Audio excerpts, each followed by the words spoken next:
Welcome to స్వతంత్ర TV. నా పేరు రహీం. ముందుగా హెడ్లైన్స్ చూద్దాం. ఇవాళ సాయంత్రం కేంద్ర కేబినెట్ భేటీ, మంత్రివర్గానికి ప్రధాని మోదీ దిశానిర్దేశం.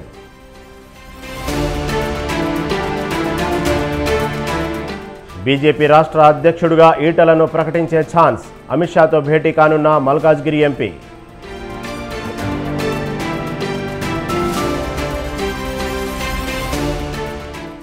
ఎన్నికల కోడ్ తర్వాత పాలనపై రేవంత్ ఫోకస్, పోలీస్ కమాండ్ కంట్రోల్లో సీఎం రివ్యూ.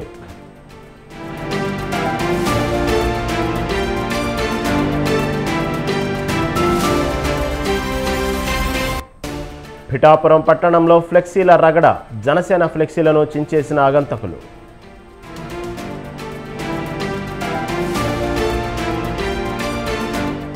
తెలుగు రాష్ట్రాల్లో విస్తరించిన రుతుపవనాలు, మరో 3 రోజుల పాటు భారీ వర్షాలు.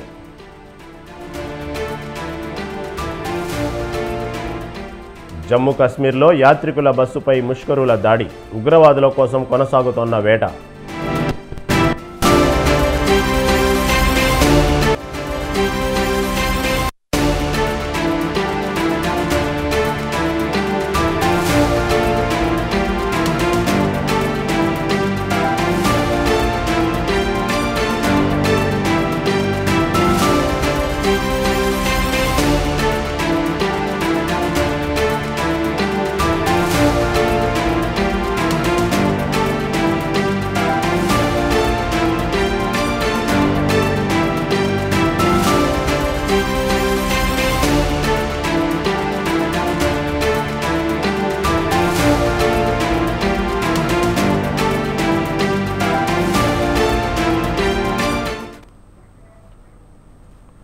బ్రేకింగ్ న్యూస్ చూస్తున్నాం. ఏపీ రాజధాని అమరావతికి పూర్వ వైభవం వస్తుందా?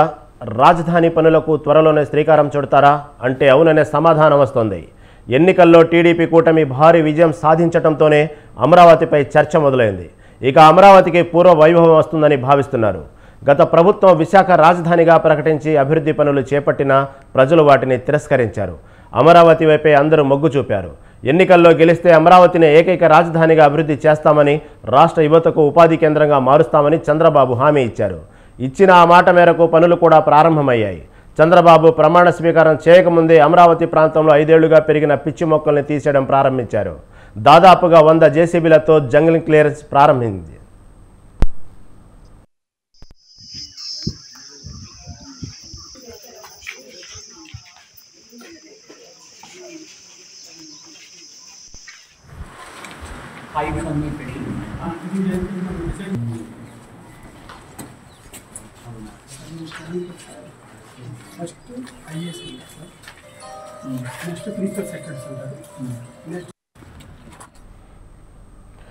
గతంలో అమరావతి నిర్మాణం పీక్స్లో ఉన్నప్పుడు టీడీపీ ఓడిపోయింది.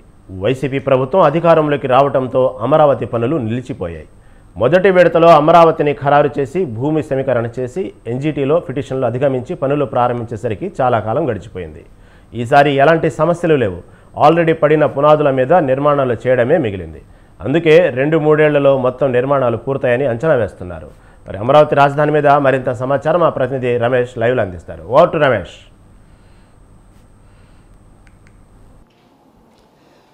రహీం, ఆంధ్రప్రదేశ్లో టీడీపీ, జనసేన, బీజేపీ కూటమి అధికారంలోకి వచ్చిన తర్వాత అమరావతిలో మళ్ళీ పనులు శరవేగంగా ప్రారంభమయ్యాయి. గత 5 ఏళ్లుగా అమరావతి నిర్మాణం ఎక్కడికక్కడ ఆగిపోయినటువంటి పరిస్థితి కూడా ఉంది. వైఎస్ఆర్ కాంగ్రెస్ పార్టీ అధికారంలో ఉన్న సమయంలో 3 రాజధానుల పేరుతో అమరావతిని కేవలం శాసన రాజధానిగా మాత్రమే అప్పటి ప్రభుత్వం ప్రకటించడం జరిగింది. అంతేకాకుండా విశాఖను పరిపాలనా రాజధానిగా ప్రకటించింది. దీంతో అమరావతిలో పూర్తి స్థాయిలో నిర్మాణాలు ఆగిపోవడంతో పాటు అమరావతి అభివృద్ధి కూడా ఆగిపోయినటువంటి పరిస్థితి కూడా ఉంది. అయితే తాజాగా జరిగినటువంటి ఎన్నికల్లో టీడీపీ కూటమి అధికారంలోకి వచ్చిన తర్వాత మళ్ళీ అమరావతికి కొత్త ఊపు వచ్చిందని కూడా చెప్పుకోవచ్చు. అమరావతిలో పెద్ద ఎత్తున మళ్ళీ తిరిగి నిర్మాణ పనులు ప్రారంభమయ్యే అవకాశం కూడా ఉందని చెప్పుకోవచ్చు. ఇప్పటికే సిఎస్ నీరబ్ కుమార్ అమరావతి ప్రాంతంలో నిన్న విస్తృతంగా పర్యటన చేసినటువంటి పరిస్థితి కూడా ఉంది.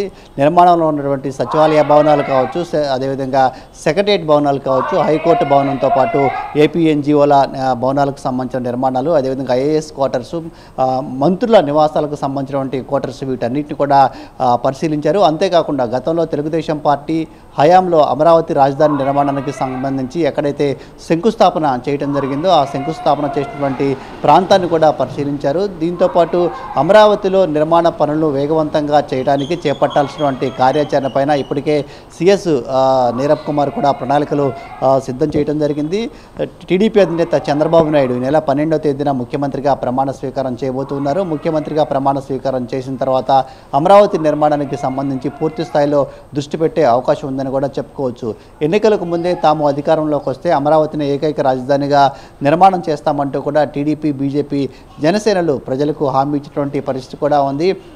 ఆ ఎన్నికల్లో తెలుగుదేశం పార్టీ కూటమి ఘన విజయం సాధించినటువంటి నేపథ్యంలో అమరావతి నిర్మాణానికి సంబంధించి పూర్వవైభవం వస్తుందని ఇటు రాష్ట్ర ప్రజలు కూడా భావిస్తూ ఉన్నారు. తెలుగుదేశం హయాంలో అమరావతిని రాజధానిగా ఎంపిక చేయడంతో పాటు అమరావతిలో ఇటు శాసనసభ అదేవిధంగా అసెంబ్లీ, హైకోర్టు భవనాలను తాత్కాలికంగా నిర్మించినప్పటికీ శాశ్వత భవనాల నిర్మాణం కూడా తెలుగుదేశం పార్టీ హయాంలోనే ప్రారంభమైంది. కానీ 2019 ఎన్నికల్లో వైఎస్ఆర్ కాంగ్రెస్ పార్టీ అధికారంలోకి వచ్చిన తర్వాత ఇటు పూర్తి స్థాయిలో శాశ్వత నిర్మాణాలన్నీ కూడా నిలిచిపోయినటువంటి పరిస్థితి కూడా ఉంది. అంతేకాకుండా అమరావతికి ఏదైతే రైతులు భూములు ఇచ్చారో ఆ భూములు ఇచ్చినటువంటి రైతులను కూడా అనేక రకాలుగా ఇబ్బంది పెట్టినటువంటి పరిస్థితి కూడా ఉంది. గత ప్రభుత్వ హయాంలో వారికి ఇచ్చినటువంటి హామీలను నెరవేర్చకపోగా అమరావతి రాజధాని అనే అంశాన్ని కూడా ఇక్కడ నుంచి తొలగిస్తాము, విశాఖను పరిపాలనా రాజధానిగా చేస్తామని చెప్పినటువంటి పరిస్థితి కూడా ఉంది. ఈ ఇన్ని అంశాల నేపథ్యంలో గత 5 ఏళ్లుగా అమరావతిలో పూర్తి స్థాయిలో అభివృద్ధి పనులు నిలిచిపోయినటువంటి పరిస్థితి ఉంది. అంతేకాకుండా అమరావతి నిర్మాణానికి సంబంధించి కూడా గత ప్రభుత్వం పెద్దగా శ్రద్ధ కూడా వహించినటువంటి పరిస్థితి కూడా లేదు. కానీ ఇప్పుడు తెలుగుదేశం పార్టీ తిరిగి అధికారంలోకి వచ్చినటువంటి నేపథ్యంలో అమరావతిలో మళ్ళీ గతంలో ఏ విధంగా అయితే రియల్ ఎస్టేట్ డెవలప్మెంట్ అయిందో దాంతోపాటు ఇటు ప్రభుత్వ భవనాలు, ప్రభుత్వ కార్యాలయాలకు సంబంధించి కూడా శాశ్వత నిర్మాణాలు కూడా త్వరలో ప్రారంభం కానున్నాయి. చంద్రబాబు నాయుడు పదవి బాధ్యతలు చేపట్టిన తర్వాత దీనిపైన ప్రత్యేకంగా దృష్టి సారించే అవకాశం కూడా ఉంది. ఇప్పటికే ఉన్నత స్థాయిలో అధికారులు అమరావతి ప్రాంతంలో పర్యటించడంతో పాటు అమరావతి ప్రాంతంలో ఉన్న పరిస్థితులన్నింటినీ కూడా అంచనా వేసి ఒక నివేదికను కూడా తయారు చేస్తున్నట్టు తెలుస్తూ ఉంది. గత 5 ఏళ్లుగా ప్రభుత్వం అమరావతిని పట్టించుకోకపోవడంతో ఒక రకంగా అది జంగిల్లాగా మారినటువంటి పరిస్థితి కూడా ఉంది. ఎక్కడికక్కడ చెట్లతో నిండిపోయినటువంటి పరిస్థితి కూడా ఉంది. కానీ తెలుగుదేశం పార్టీ అధికారంలోకి వచ్చిన తర్వాత అమరావతి ప్రాంతంలో మొత్తం అమరావతి ప్రాంతాన్ని క్లీన్ చేసే ప్రక్రియ కూడా కొనసాగుతూ ఉంది. ఎక్కడెక్కడ పనులు నిలిచిపోయో ఆ ప్రాంతాలను పరిశీలించడంతో పాటు అక్కడ మళ్ళీ డెవలప్మెంట్ యాక్టివిటీ చేయడానికి కావాల్సినటువంటి సామాగ్రి ఉంది. అదేవిధంగా అక్కడ డెవలప్మెంట్ చేయడానికి ఉన్నటువంటి అవకాశాలు ఏంటి వీటన్నిటిని కూడా పరిశీలిస్తుంది. ఒక రకంగా చెప్పుకోవాలంటే శాశ్వత రాజధాని నిర్మాణానికి సంబంధించి తెలుగుదేశం పార్టీ ఈసారి ప్రత్యేకంగా శ్రద్ధ వహించే అవకాశం కూడా ఉందని చెప్పుకోవచ్చు. గతంలో తెలుగుదేశం పార్టీ అధికారంలో ఉన్నప్పటికీ కేవలం టెంపరరీ భవనాలతోనే మాత్రమే నెట్టుకు రావడం జరిగింది. శాశ్వత అసెంబ్లీ కానీ, శాశ్వత సెక్రటేరియట్ కానీ, శాశ్వత హైకోర్టు కానీ నిర్మించలేదు. కేవలం temporary high court, temporary secretary, temporary high court మాత్రమే కట్టినటువంటి పరిస్థితి కూడా ఉంది. ఇది కూడా ఒక విధంగా రాజధాని తరలింపుకు గత ప్రభుత్వానికి సానుకూల అంశంగా మారింది. కానీ ఇప్పుడు టీడీపీ మళ్ళీ అధికారంలోకి వచ్చినటువంటి నేపథ్యంలో శాశ్వత భవనాల నిర్మాణంతో పాటు అమరావతి రాజధాని అనేది శాశ్వతంగా ఇక్కడే ఉండే విధంగా చర్యలు చేపట్టడానికి కూడా పూర్తిగా వీలుంది. ఆ దిశగా టీడీపీ అధినేత చంద్రబాబు నాయుడు కూడా కార్యాచరణ రూపొందించి వీలైనంత త్వరగా అమరావతిలో నిర్మాణాలు పూర్తి చేసే ప్రక్రియ కూడా కొనసాగుతుందని చెప్పుకోవచ్చు. మరోవైపు గత 10 ఏళ్లుగా హైదరాబాద్ ఉమ్మడి రాజధానిగా ఉంది. కానీ ఉమ్మడి రాజధానికి సంబంధించి గతంలోనే 10 ఏళ్ల కాలం కూడా పూర్తయింది. ఇక ఏపీకి ఏకైక రాజధానిగా అమరావతి ఉండబోతుంది. ఇంకా హైదరాబాద్తో కూడా ప్రస్తుతం ఆంధ్రప్రదేశ్కు సంబంధం లేనటువంటి నేపథ్యంలో ఖచ్చితంగా అమరావతి రాజధాని నిర్మాణం పైన అయితే తెలుగుదేశం పార్టీ ప్రభుత్వం పూర్తిగా దృష్టి పెట్టే అవకాశం ఉంది. దీనికి సంబంధించిన ఏర్పాట్లు కూడా జరుగుతూ ఉన్నాయి. రహీం, రమేష్, అంటే అమరావతి పనులు పునఃప్రారంభం అవడంపై అక్కడ అమరావతి ప్రాంత పరిసర ప్రాంత ప్రజలు కానీ ఎన్నాళ్ళ నుంచో ఉద్యమం చేస్తున్నటువంటి అమరావతి రైతులు కానీ ఏమంటున్నారు? దాని గురించి ఏమైనా అప్డేట్ ఉందా మీ దగ్గర?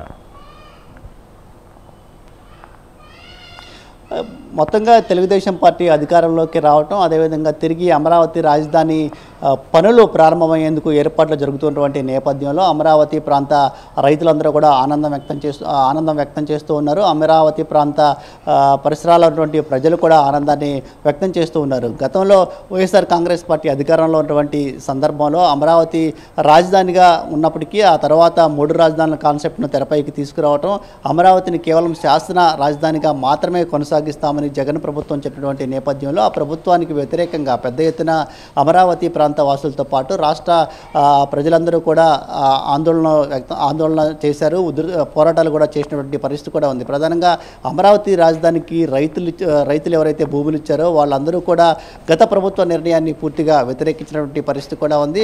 అమరావతినే ఏకైక రాజధానిగా కొనసాగించాలంటూ అనేక రూపాల్లో తమ నిరసన కార్యక్రమాలు చేపట్టారు, ఆందోళన చేపట్టారు. అదేవిధంగా దీక్షలు, ధర్నాలు కూడా చేసినటువంటి పరిస్థితి ఉంది.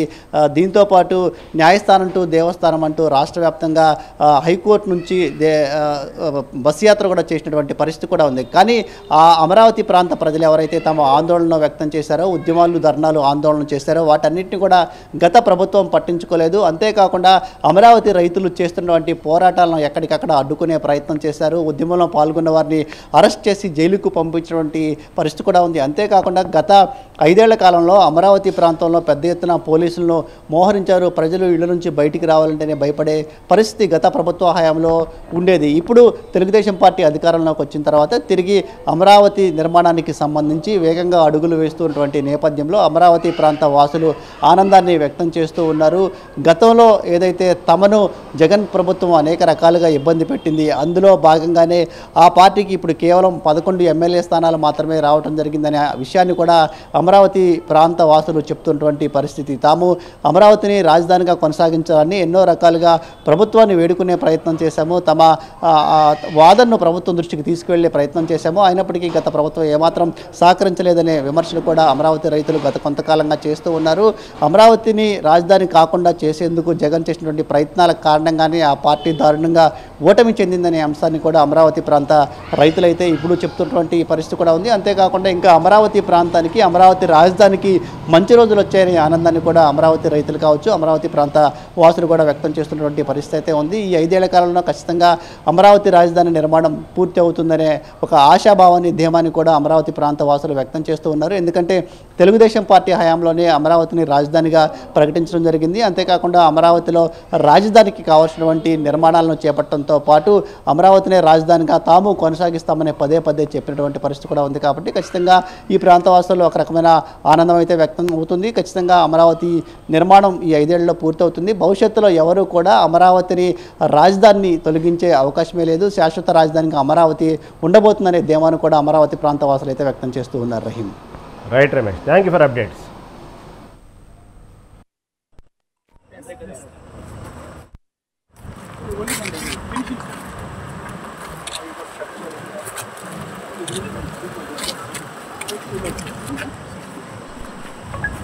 You are saying 90%. Sir, అది 90%. దాంట్లో పార్ట్ ఆఫ్ యువర్ 5% చేస్తాను.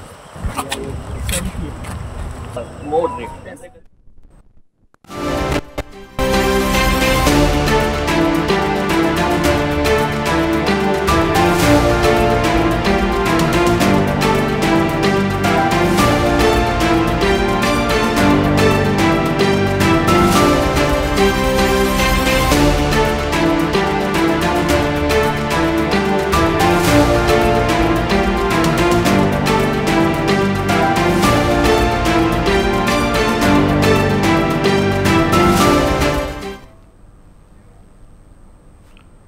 బ్రేకింగ్ న్యూస్ చూస్తున్నాం. ఆంధ్రప్రదేశ్లో కూటమి ప్రభుత్వం కొలువుదీరబోతోంది. ఈ నెల 12న ముఖ్యమంత్రిగా తెలుగుదేశం పార్టీ అధినేత నారా చంద్రబాబు నాయుడు ప్రమాణ స్వీకారం చేయబోతున్నారు. మరి కొత్తగా ఏర్పాటయ్యే ప్రభుత్వంలో కేబినెట్ సంగతి ఏంటి? టీడీపీ నుంచి ఎవరెవరికి బెర్తులు దక్కబోతున్నాయనే చర్చ జరుగుతోంది. అలాగే జనసేన పార్టీ, బీజేపీల నుంచి ఎవరు రేసులో ఉన్నారనే ఉత్కంఠ కొనసాగుతోంది. అలాగే పవన్ కళ్యాణ్ తన పదవిపై ఎలాంటి నిర్ణయం తీసుకోబోతున్నారనే చర్చ జరుగుతోంది. పవన్ కళ్యాణ్ ఉప ముఖ్యమంత్రి పదవిపై ఆసక్తిగా ఉన్నారనే ప్రచారం మొదలైంది.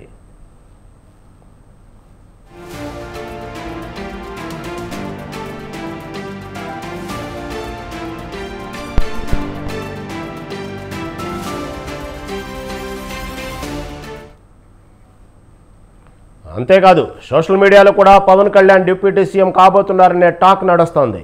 ఈ నెల 12న పవన్ కళ్యాణ్ కూడా డిప్యూటీ సీఎంగా ప్రమాణ స్వీకారం చేయబోతున్నట్లు చర్చ జరుగుతుంది. కొందరు ఈ అంశాన్ని ప్రస్తావిస్తూ ట్వీట్ చేస్తున్నారు. పవన్ కళ్యాణ్ ఉప ముఖ్యమంత్రి కాబోతున్నారని, ప్రమాణ స్వీకారానికి తాము కూడా వెళ్తామని కొందరు జనసైనికులు జోరుగా చర్చించుకుంటున్నారు. జనసేనకు 3 మంత్రి పదవులు కేటాయించారని సోషల్ మీడియాలో ప్రచారం జరుగుతోంది.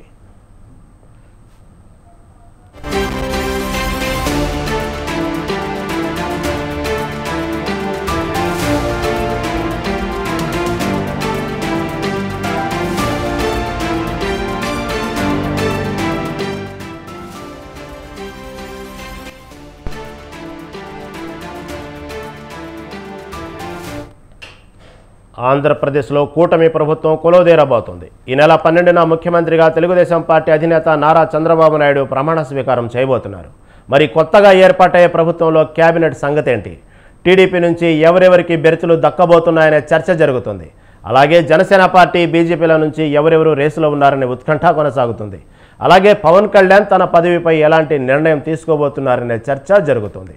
పవన్ కళ్యాణ్ ఉప ముఖ్యమంత్రి పదవిపై ఆసక్తిగా ఉన్నారనే ప్రచారం మొదలైంది.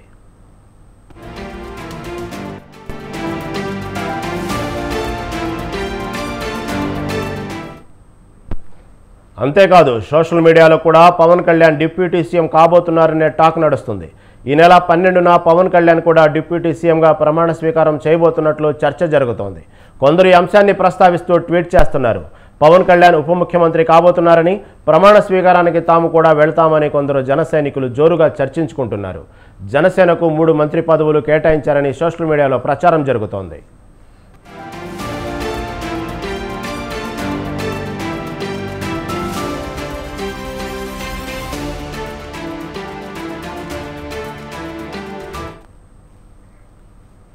ఆంధ్రప్రదేశ్ నుంచి మరొకరికి కేంద్ర మంత్రి పదవి దక్కింది.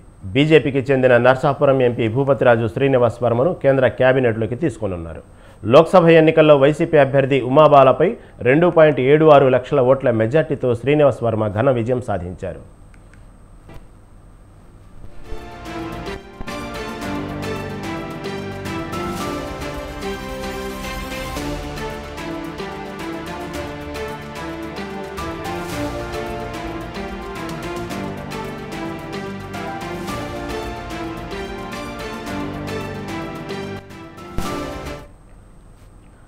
నరసాపురం బీజేపీ ఎంపీ భూపతిరాజు శ్రీనివాస్ వర్మ దశాబ్దాలుగా పార్టీకి సేవలు అందిస్తున్నారు. శ్రీనివాస్ వర్మ ఆగస్టు 4, 1967లో జన్మించారు. ఆయన ఆంధ్ర విశ్వవిద్యాలయం నుంచి ఎంఏ పూర్తి చేశారు. 1980 విద్యార్థి నాయకుడిగా ఏఐఎస్ఎఫ్ తరపున పనిచేశారు. 1991-97 బీజేపీ భీమవరం పట్టణ పశ్చిమ గోదావరి జిల్లా అధ్యక్షుడిగా పనిచేశారు. 2010-2018 మధ్య మరోసారి ఉమ్మడి పశ్చిమ గోదావరి జిల్లా అధ్యక్షునిగా పనిచేశారు. 2020-2023 రాష్ట్ర కార్యదర్శిగా విధులు నిర్వర్తించారు. 2009లో నర్సాపురం నుంచి బీజేపీ తరపున పోటీ చేసి ఓటమి పాలయ్యారు. 2024 ఎన్నికల్లో కూటమి తరపున నర్సాపురం బీజేపీ ఎంపీగా పోటీ చేసి విజయం సాధించారు. ఈ నేపథ్యంలోనే కేంద్ర మంత్రివర్గంలో బెర్తు ఖరారైంది.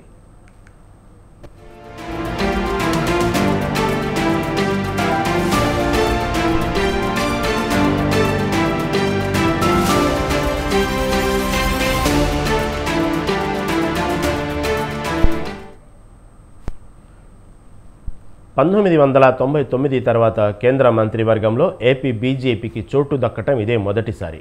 1998 వాజ్పేయి మంత్రివర్గంలో సహాయ మంత్రులుగా కృష్ణంరాజు, ఎస్బీపీబీకే సత్యనారాయణరావు పనిచేశారు. ఆ తర్వాత మళ్లీ ఏపీ నుంచి కేంద్ర కేబినెట్లోకి బీజేపీ ఎంపీ వెళ్లడం ఇదే మొదటిసారి. కేబినెట్లో పురంధరేశ్వరి, సీఎం రమేష్ చోటు ఆశించినట్లు సమాచారం. అనూహ్యంగా పార్టీ మూలాలు ఉన్న శ్రీనివాస్ వర్మను మోడీ ఎంపిక చేశారు.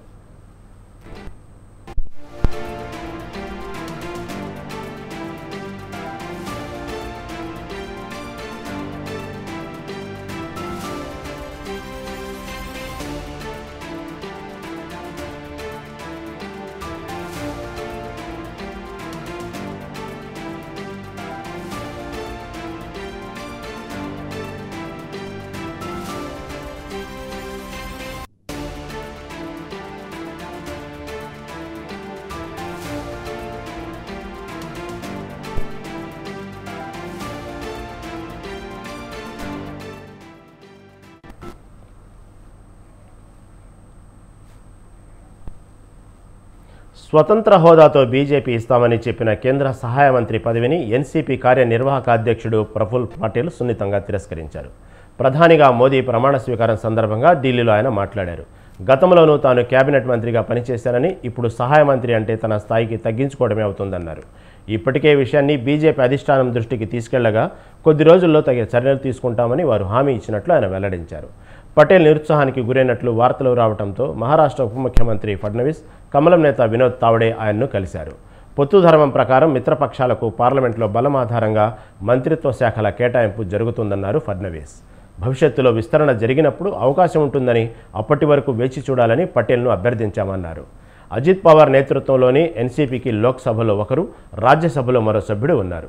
ఈ క్రమంలో తాము ఎన్డీఏను బలపరుస్తున్నామని పవార్ స్పష్టం చేశారు.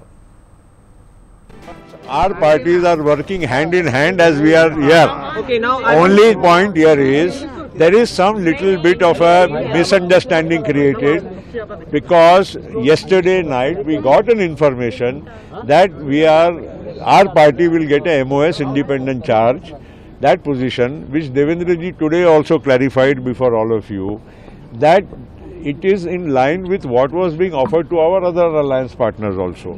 The only difference is, myself having been a cabinet minister in the union government before, I did have a reservation to accept a MOS independent charge as it would be for me personally coming down or demotion. We have informed the Bharatiya Janata Party leadership and they have already told us that just wait for a few days, we will make remedial measures.